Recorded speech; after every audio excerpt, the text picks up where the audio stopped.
Bonjour, bonjour, bienvenue sur le plateau de Batijournal.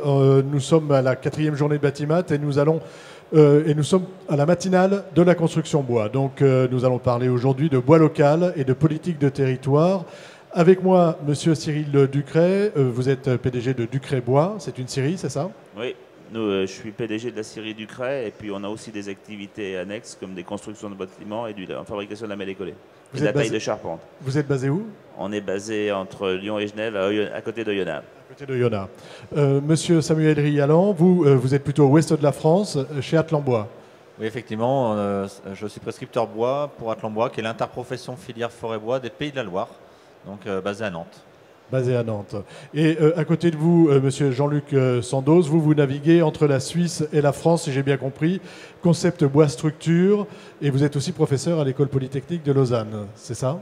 Alors oui, effectivement, j'ai une double casquette et une double carrière. D'abord universitaire à l'École polytechnique de Lausanne comme professeur de construction bois, et aujourd'hui dirigeant de mes startups CBS, Lifteam, Ecoteam, CBT, ingénierie, conception et construction en bois. Construction en bois. Le bois local, c'est quoi? Je vais vous poser la même question à tous les trois.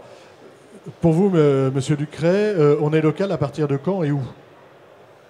On est local à partir du moment où on travaille du bois français, qui a le même système fiscal français sur lequel on peut se battre avec les mêmes conditions fiscales que les autres. Et puis à partir du moment aussi où c'est du bois qui a poussé sur notre territoire. Monsieur Rialan, le bois local? On pourrait dire, alors nous on n'est pas une région très forestière, donc quand on parle de filière locale, on va dire que c'est déjà un approvisionnement qui vient du Grand Ouest, élargi jusqu'au Massif central, mais on prescrit avant tout déjà du bois français, c'est déjà plus simple, effectivement, pour des raisons économiques. Voilà, bois français aussi, je rejoins la vision de M. Ducret. Et vous-même, monsieur Sandoz? Oui, forcément, on va parler du niveau national parce que l'économie se regarde par le niveau national, mais avec les richesses des régions qui doivent contribuer à cette richesse nationale. Alors, avec vous, monsieur Sandoz, on va planter un peu le décor.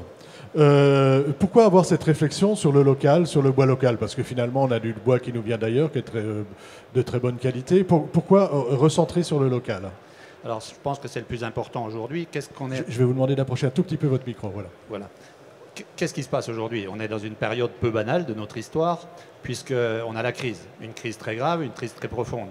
Et c'est même pire qu'une crise. On a toutes les crises. On a la crise de la dette, on a la crise du chômage, on a la crise environnementale, et maintenant on découvre la crise morale. Donc, on en est où? On en est qu'on est à la fin de quelque chose, on est à la fin d'une histoire occidentale, on est à la fin du dollar, puisque la semaine dernière, les républicains ont dit qu'eux seraient d'avis majoritairement à mettre les États-Unis en cessation de paiement. Évidemment, ça ne passe pas à la télé, ça ne se dit pas.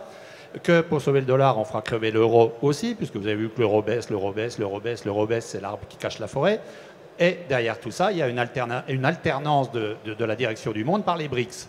Donc, on est dans un moment de rupture avec la fin du monde d'avant. Et nous, notre job, c'est de préparer le début du monde d'après.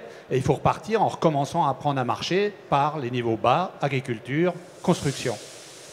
Agriculture, construction, forcément locale. Forcément local parce que c'est les plus faciles à relocaliser. C'est pas facile de faire une voiture dans chaque village, mais c'est facile de construire dans chaque village avec des matériaux français, un savoir-faire français. Et en plus, quand on relocalise le travail, je rappelle que c'est quand même le travail français qui finance la socio-économie française, donc qui finance le modèle français. Donc si on passe tous notre temps à travailler à l'étranger pour importer, on stérilise la vie en France. Mais est-ce que c'est pas un peu protectionniste? Est-ce qu'on n'aurait pas aussi intérêt, notre bois local, de l'exploiter? Je vais peut-être me tourner vers vous. Est-ce qu'on n'a pas intérêt, vous scieurs, est-ce que vous n'avez pas intérêt aussi à exporter votre bois? Nous, on en exporte dans des pays où il n'y a pas de bois. Mais ce qu'il faut, c'est qu'on garde notre valeur ajoutée locale. Nous, dans le département de l'Ain, on a mis en place un système pour recréer de la forêt, en finançant une partie des plantations, en défrichant des zones pour faire du bois énergie et recréer de la forêt de production. Parce que si on n'a pas de forêt de production dans les générations qui viennent, eh bien à ce moment-là, nous, on sera le premier producteur de ronces et puis on n'aura plus de valeur ajoutée à distribuer. Parce que nous, les industriels, on est là pour créer de la valeur ajoutée. Les politiques, ils sont là pour distribuer la valeur ajoutée qu'on crée. Mais si on n'en crée pas, tout le monde mange du riz. D'accord, donc plantation de riz du côté de Yonne. Non, mais du riz, je dis. Vous avez quand même intérêt, vous, en tant qu'industriel, en tant qu'entrepreneur, à exporter une partie de votre matière première. Donc vous l'exportez plutôt vers des pays où il n'y a pas de bois. Tout à fait. Nous, on exporte nos bois dans des pays, l'Afrique du Nord, où il n'y a pas de bois, ou les pays du Golfe. Autrement, mais on a intérêt surtout à utiliser notre bois en France. Sur place. Sur place, parce qu'on n'a pas de transport, on maîtrise la technique. Les gens qui utilisent notre bois, eh bien, ils s'adaptent à notre bois, c'est-à-dire que nous, on a du bois qui a plus de gros nœuds, parce qu'on a une forêt qui est hétérogène en France, et on a des très beaux bois et des moins beaux bois.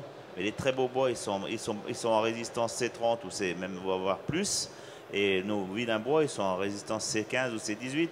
Mais on a toute une panoplie. C'est pour ça qu'on est obligé d'être des gros artisans pour utiliser la totalité de nos bois. Et c'est très difficile chez nous de standardiser les sections et de standardiser les productions, parce que chaque massif a une spécificité. D'accord. Donc ce qui oblige un petit peu à avoir toutes les particularités en fonction des essences. Et on n'aura pas tout à fait la même forêt dans l'ouest ou dans l'est. Tout à fait. Sur cet aspect exportation, entre guillemets, du bois, ce paradoxe qu'il y a à vouloir faire local, mais aussi à vouloir vendre à l'extérieur. Alors évidemment, c'est très important, et en France, il faut arrêter d'être naïf. Quand je ne parle pas de protectionnisme, ou en tout cas, je ne parle pas de protectionnisme plus violemment qu'ailleurs. En Allemagne, quand vous faites un projet d'investissement... Ce que je voulais demander, c'est, vous avez travaillé sur les exemples allemands et suisses, donc expliquez-nous en quelques mots comment ça se passe en Allemagne et en Suisse. En Allemagne, quand vous développez un projet d'investissement avec une orientation export, vous doublez, vous triplez les subventions de l'État, du niveau national, pour développer l'export. Donc c'est une stratégie et une volonté de marque allemande de tout ce qui développe en industrie d'être orienté en Allemagne. En Suisse, j'ai envoyé mes ingénieurs suivre des cours de formation. Comment faire pour prendre l'entreprise locale avec un appel d'offres ouvert? Et qu'est-ce qu'on découvre? On découvre que l'entreprise qui vient de l'étranger, elle doit payer avec un SMIC de facteur 3 par rapport à l'entreprise locale qui a les salariés locaux. Donc ça coûte beaucoup plus cher à l'étranger. Donc elle est piégée, elle n'est pas compétitive, elle est contrôlée sur le chantier et se fait virer. Donc vous voyez, ça, c'est pas du protectionnisme, c'est de la lucidité de comment se développer. Et donc bien sûr que l'export est fondamental, puisqu'on a un monde vieillissant, on ne crée quasiment plus de possibilités d'emploi en France. Le potentiel de croissance, il est ailleurs. Il est notamment chez les BRICS et chez les émergents.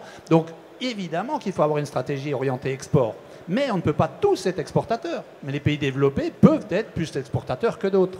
Donc il faut exporter des savoirs, des techniques, des avancées, mais sans faire l'impasse sur notre niveau national, agriculture et construction, que je mentionnais. Il faut pouvoir faire les deux et revenir un peu à quelque chose de plus local sur le développement des entreprises et sur la construction agroalimentaire et construction locale. Voilà. Et dans les développements stratégiques, quelles sont les richesses de la France? Bon, tourisme, d'accord, mais on a la première forêt d'Europe, et c'est pas nouveau. Moi, j'ai connu le rapport Bianco il y a 30 ans. Enfin, ça fait une éternité qu'on parle de déficit commercial de la France.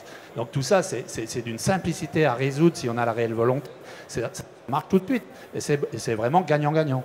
Alors, on va prendre maintenant des exemples, enfin pas des exemples, on va se poser la question de savoir comment on va faire pour justement développer cette approche territoire. Samuel Rialan, vous voulez nous parler du stockage du carbone. L'idée, c'est d'intégrer, c'est de dire que le bois, entre autres, mais on va partir là-dessus. Pourquoi c'est intéressant de s'intéresser au carbone et au bois pour recentrer le bois sur son territoire? Il y a eu une avancée législative l'année dernière qui a été la loi Le Foll, qui a déclaré d'intérêt général le stockage de bois dans les forêts, le bois des forêts et les sols, et les produits bois dans la construction. Donc ça, c'est quand même un argument qu'on a aujourd'hui pour tous les territoires qui sont notamment dans des politiques climat, pour leur dire de construire eux-mêmes leurs équipements, leurs édifices avec du bois local, certifié, évidemment, ça va encore plus dans le bon sens, et d'inciter leurs concitoyens, leurs administrés à construire aussi avec du bois pour pouvoir et aussi à planter de la forêt. Donc à être acteur en fait de la filière forêt-bois. Il faut avoir une action vers les collectivités locales, vers les élus, pour leur faire comprendre que le bois, c'est... Voilà, je crois qu'aujourd'hui, on est à la veille de la COP21, ça ne vous a pas échappé. Je pense qu'il faut vraiment argumenter sur ce phénomène. C'est réel, c'est-à-dire qu'il faut bien faire comprendre aux gens tout simplement que la forêt stocke quasiment, la forêt et la filière forêt-bois stockent chaque année, depuis plusieurs années, l'équivalent d'à peu près 15 à 20% des émissions françaises de gaz à effet de serre. 15 à 20%, c'est le premier puits de carbone, la forêt et les produits bois. Et alors c'est surtout en forêt. Et donc pour que la forêt continue à stocker du carbone par la photosynthèse, il faut qu'elle soit en croissance. Et pour qu'elle soit perpétuellement en croissance, il faut la renouveler et donc l'exploiter, mobiliser les bois qui sont moins productifs parce que plus âgés, parce que moins ensoleillés. Et donc pour cela, la meilleure façon de faire, c'est d'utiliser ensuite le bois toujours le bois qu'on aura exploité en construction pour qu'il stocke le carbone qu'il a emmagasiné pendant sa croissance durablement sans le déstocker. Et ensuite, il peut être recyclé dans d'autres produits, réutilisé dans une seconde vie et au pire, en fin de vie, brûlé en substitution à des énergies fossiles.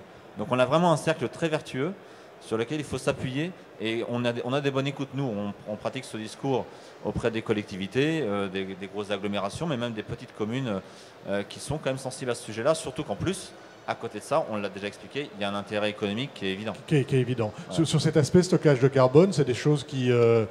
C'est des choses qui rentrent dans les mœurs, mais pour faire ça, il faut définir comment on fait la forêt. C'est-à-dire que la forêt, il faut absolument qu'il y ait des zones qui soient des zones périurbaines où les gens aient le droit de faire une forêt à peu près, une forêt de distraction. Une forêt dans laquelle je peux me promener. Ouais, il faut qu'il y ait des forêts de distraction, il faut qu'il y ait des forêts de production. Et ça, en France, il faut absolument qu'on définisse les forêts de production et qu'on définisse ce qu'on va faire dans les forêts de production. Et puis après, des forêts de montagne, des forêts difficiles où là, on peut faire une exploitation qui est différente. Et ce qu'il faut, c'est faire de la sylviculture et puis arrêter de faire des PowerPoint qui ne servent à rien puis de nous donner des explications. Aujourd'hui, il faut mettre des gens en forêt, il ne faut pas mettre des gens sur des PowerPoint. Il faut arrêter de réfléchir et passer à l'action. Voilà. Monsieur Sandoz, sur cet aspect carbone et sur cet aspect sylviculture, c'est-à-dire culture de la forêt.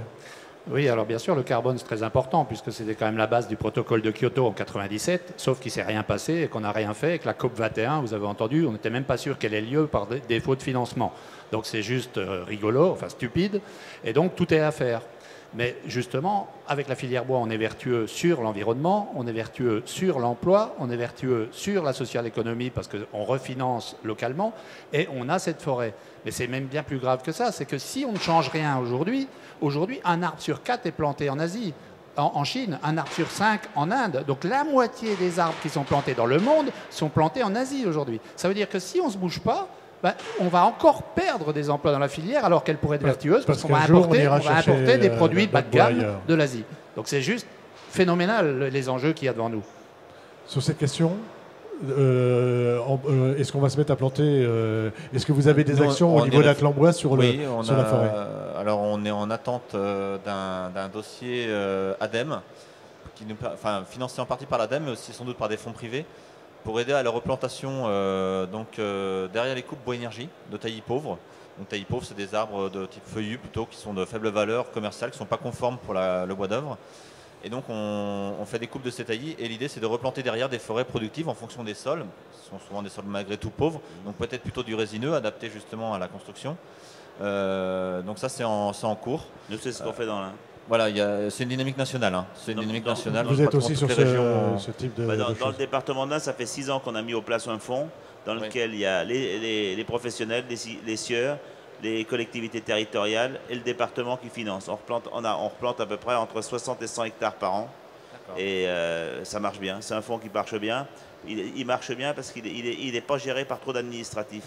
Il est géré par une commission, il y a 3 personnes et on ne demande que 2 papiers. D'accord, c'est assez simple, il n'y a pas de... Si vous commencez à mettre des frais de gestion là-dedans, ça mange toute la marge.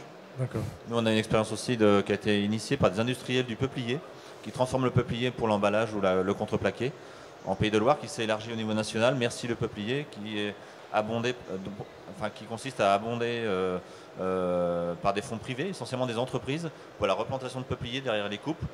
Donc les industriels financent directement la replantation auprès du propriétaire. Alors, il y a d'autres actions qui sont menées, notamment le développement de certaines marques. Bois des Alpes, pour en parler.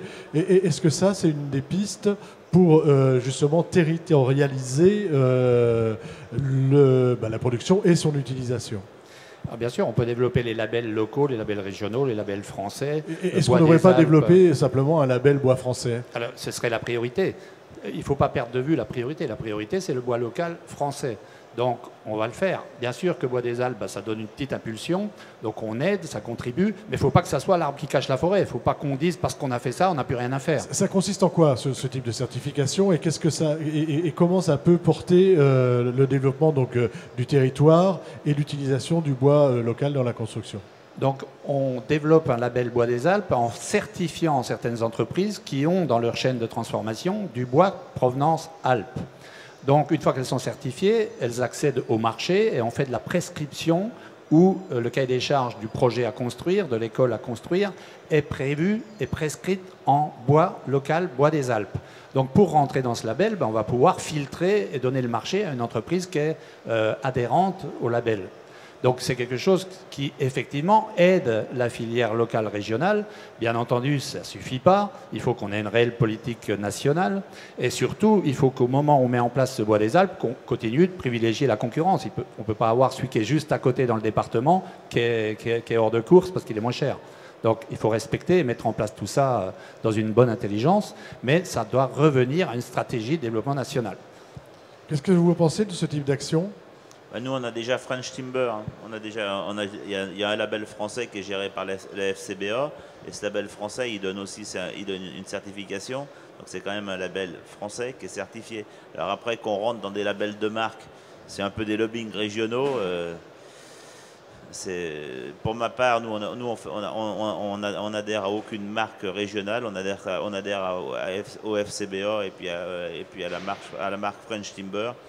Je pense que s'il faut qu'on adhère à toutes les marques régionales, ça sera compliqué. Et vous, par exemple, vous êtes proche des Alpes. C'est quelque chose que vous avez suivi, que vous avez regardé, qui peut être intéressant pour votre développement et les entreprises de construction locale? Pour le moment, on a étudié le dossier. Pour le moment, on n'a pas pris position par rapport à ça. On a aussi dans le Jura la certification bois du Jura, et a priori, pour le moment, ça suit son cours, c'est pas encore bien. Et ce qu'il faut, c'est d'abord développer des marques françaises, c'est-à-dire partir du haut et puis après quitte à ce qu'il y ait une spécificité. Il ne faut pas non plus que ça cache la concurrence. Parce qu'il ne faut pas que ça soit une manière de cacher la concurrence pour favoriser des bois locaux ou que le maire veuille traiter avec le local de l'État. De ce côté-là, il faut quand même avoir une vision française. Parce qu'autrement, ça ira pas. Je ne sais même pas si c'est pas Atacop, ça. Je sais même pas si c'est pas. Alors, je sais pas si c'est pas Atacop, ça. Samuel, je sais que vous travaillez un peu à ces questions de savoir comment l'aide à la prescription et l'aide à la prescription du bois local. Alors pas aussi, pas Bois des Alpes ou autre, c'est plutôt bois français, mais qu'est-ce que vous avez mis en place et est-ce que vous pouvez nous donner un ou deux exemples où on arrive à imposer, entre guillemets, c'est-à-dire à faire comprendre qu'on veut du bois local en prescription? Alors nous, notre travail, effectivement, c'est de rencontrer des gens qui sont porteurs de projets, ou bien du côté de la maîtrise d'ouvrage, ou bien du côté des différents décideurs d'un projet, ou bien de tout ce qui est la partie maîtrise d'œuvre, conception. Donc déjà, nous, on n'a pas choisi de partir vers des certifications parce que ça aurait encore moins de sens dans notre région, puisqu'on n'est pas une région très forestière. Mais par contre, on a choisi de faire de la diffusion de savoir, c'est-à-dire d'acculturer les décideurs à la forêt régionale française pour faire en sorte, et les concepteurs aussi, leur faire découvrir ce monde de la forêt et du bois et qu'ils comprennent quelles sont les essences, les produits qui existent dans notre région et en France et qu'ils conçoivent avec. D'une manière générale, il y a une méconnaissance de la forêt et du produit bois. Je ne sais pas, c'est peut-être pas... Pour notre région, oui, il y a une très forte méconnaissance. C'est la filière forêt-bois et je dirais pas refermée sur elle-même, mais c'est un monde à part entière et on ne le connaît pas. Dans les régions forestières, les élus, on connaît bien le bois, est-ce qu'on peut faire avec ou on a perdu un peu la connaissance du bois? Bon, au niveau des autorités publiques, évidemment, c'est pas, ils peuvent impulser, mais ce n'est pas eux qui vont transformer, scier les planches et construire. Donc il faut qu'on ait des impulsions nationales et derrière, la filière, elle va bien réussir à se développer. Et bien entendu, on tombe ensuite sur des stratégies parce qu'il faut revoir la fiscalité. Aujourd'hui, vous construisez une école en bois français, vous payez des charges sociales parce que vous êtes transformé, travaillé dans un atelier en France. Vous la construisez en métal, vous l'importez en kit, il n'y a pas de charge sociale. Donc vous êtes compétitivement déjà plombé de 10, 15, 20%. Donc vous voyez, on devrait reparler d'une fiscalité produit parce que si je construis une école en métal de Corée, elle devrait avoir la même charge sociale, fiscale que sur la matière. Sur la matière que la même chose faite en France. Aujourd'hui, vous faites le même produit en Allemagne et vous le faites en France, vous allez être fiscalisé sur le produit français, vous n'allez pas l'être sur le produit allemand. Donc il rentre comme de l'eau qui s'infiltre partout. C'est trop facile. Vous comprenez? C'est basique, c'est essentiel. Mais le produit allemand, lui, il a été fiscalisé en Allemagne, donc il a un coût de la fiscalité avec allemande. une fiscalité différente. Avec une fiscalité différente, mais... Partiellement, et si les Chinois, ça tombe déjà... Voilà, voilà. c'est l'exemple allemand, si vous voulez, qui me faisait rebondir. On ne va pas dire que c'est équivalent, mais on est quand même le même type de pays, avec le même fiscalité à peu près semblable. Et donc après, qu'est-ce qui se passe? On arrive dans des impasses parce qu'il n'y a plus le budget gouvernemental ou le budget d'argent public qui maigrit comme une peau de chagrin. Aujourd'hui, en France, il n'y a plus de budget si tout le monde délocalise à l'étranger. C'est fini. Il n'y a plus de modèle français, il n'y a plus d'argent public. Et s'il n'y a plus d'argent public, il n'y a plus de stratégie publique. Oui, c'est ça. C'est-à-dire que le fait d'être local permet aussi de faire rentrer des taxes dans le... C'est vital, c'est juste vital. Dans la caisse. Alors on va revenir sur ces exemples que vous développez et la manière dont vous essayez d'impulser. Donc on a compris, hein, vous travaillez sur la connaissance, sur bien faire comprendre ce que c'est que le bois et la forêt, c'est ça? Oui, alors c'est le premier travail. C'est le premier travail. Alors hein. ça peut être lors des premiers rendez-vous avec des personnes, des architectes par exemple, qui découvrent la filière et le bois local. On leur explique quelle est la ressource en région, en France. On bat les idées reçues comme quoi la forêt serait pas en croissance, enfin, etc. Et on explique vraiment dans le détail quelles sont les essences. Par exemple, tout simplement, aujourd'hui, prescrire de Douglas, c'est une solution très simple pour être quasiment sûr qu'on va aboutir à du bois français. À moins qu'on soit sur des produits d'ingénierie complexe, on a la première ressource en Douglas. Prescrire du chêne, c'est une grande partie de notre forêt. On a des chances qu'au final ça se fasse avec une scierie locale, régionale. Du châtaignier, c'est pareil. Voilà. Après, il y a une autre étape qui est d'aider à concevoir avec ces produits. Bon, il y a eu des expériences, par exemple, de construction, par exemple le belvédère de la vallée de l'Eyrieux, qui a été construit avec des taillis en fonction de la ressource locale en taillis, donc avec des sections d'ossiage courtes et de feuilles de diamètre. Conception d'une structure particulière par Angla Structure Bois, ça c'est très particulier. Mais il y a aussi la connaissance des produits. Donc nous, notamment par des salons comme le Carrefour du Bois ou par des visites d'entreprises, on fait connaître, on aide les entreprises à faire connaître leurs produits pour qu'ensuite les prescripteurs conçoivent avec. Voilà. L'idée c'est de faire connaître. Et alors, on n'a pas le droit d'imposer le bois local dans un appel d'offres. Non. Alors comment on fait, non pas pour détourner, mais quelles sont les astuces, on peut utiliser pour ça? On peut assez facilement mettre à égalité, parce qu'aujourd'hui on n'est pas à égalité. Aujourd'hui vous avez encore beaucoup de descriptifs qui sortent avec, par exemple pour des bois de structure en épicéa ou sapin du Nord. C'est marqué sapin du Nord. C'est illégal puisque vous n'avez pas le droit de faire référence à une origine spéciale. Par contre, on incite les concepteurs à faire des descriptifs, notamment pour les lots de structure, au moins en prescrivant des caractéristiques mécaniques, résistance aux champignons, etc., qui mettent les bois à égalité. Après, on peut aller plus loin, mais alors là, je parle de la commande publique. Oui, hein, en marché privé, c'est plus facile. Bien sûr, parce qu'il n'y a pas le... En commande publique, on peut cependant prescrire des essences ou prescrire des bois certifiés. Effectivement, une certification, on peut s'appuyer dessus, même si elle fait référence à une origine géographique. Par contre, nous déjà à notre niveau, on essaie de faire en sorte que les prescripteurs prescrivent des essences, conçoivent leurs espaces ou leurs revêtements extérieurs avec des produits issus d'essences locales. Et là, on a le droit de prescrire une essence si c'est justifié par l'objet du marché. Par exemple, vous voulez faire un habillage intérieur en contreplaqué de peuplier ou de pin maritime, qui sont des essences abondantes en France, que beaucoup d'entreprises fabriquent, vous avez le droit de le faire. Oui, parce que moi, maître d'ouvrage, j'ai envie d'avoir ce pain maritime, donc... oui, ça peut faire référence, justement, on parle de politique de territoire. Bon, c'est un peu maritime ou un peuplier. Nous, par exemple, on a des fabricants de contreplaqué de peupliers dans l'Ouest. Ça fait référence. Vous avez un bâtiment public, il est habillé de peuplier. Ça a une histoire. C'est une histoire aussi du territoire. Il est construit par des scieries qui sont... Voilà, l'histoire du territoire, c'est le peuplier. Ça parle énormément aux politiques. Monsieur Sandeau, sur cette question? Oui, on a aujourd'hui des outils tout à fait disponibles et importants pour ce développement. En termes de marché public et de commande publique, aujourd'hui, beaucoup de projets passent par ce qu'on appelle la conception-réalisation. C'est-à-dire qu'une entreprise avec un maître d'œuvre dessine une école, chiffre une école, intègre une école et le maître d'ouvrage la choisit.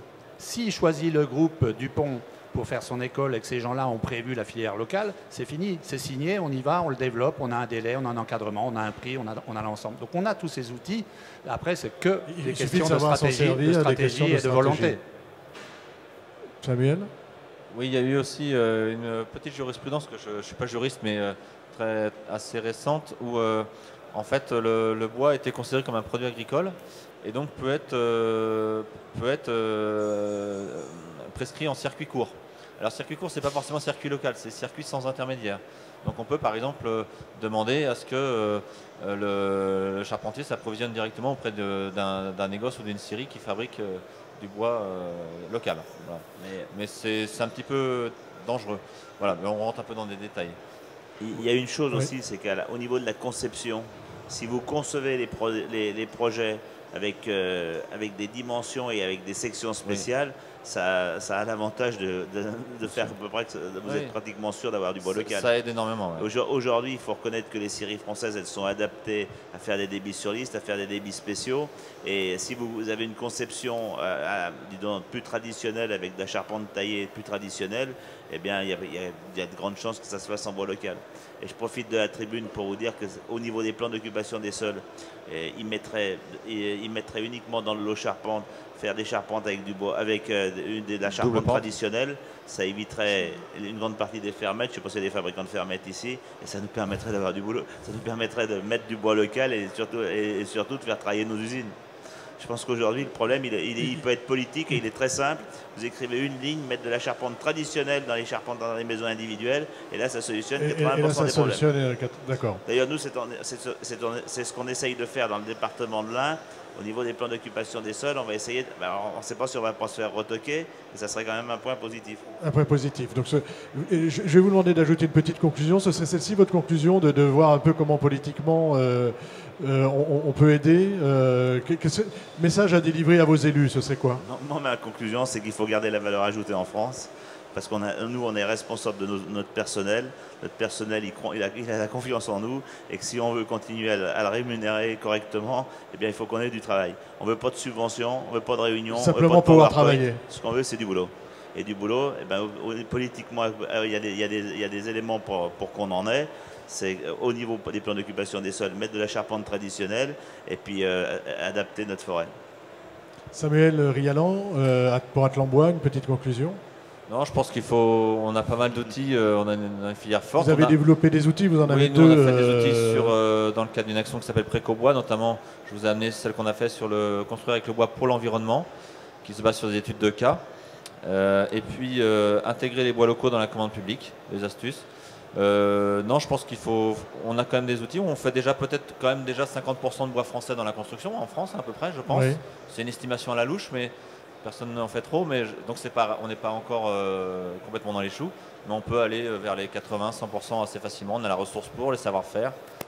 Il faut que tout s'accorde. Monsieur Sandoz, vous avez eu l'introduction, vous aurez aussi une conclusion.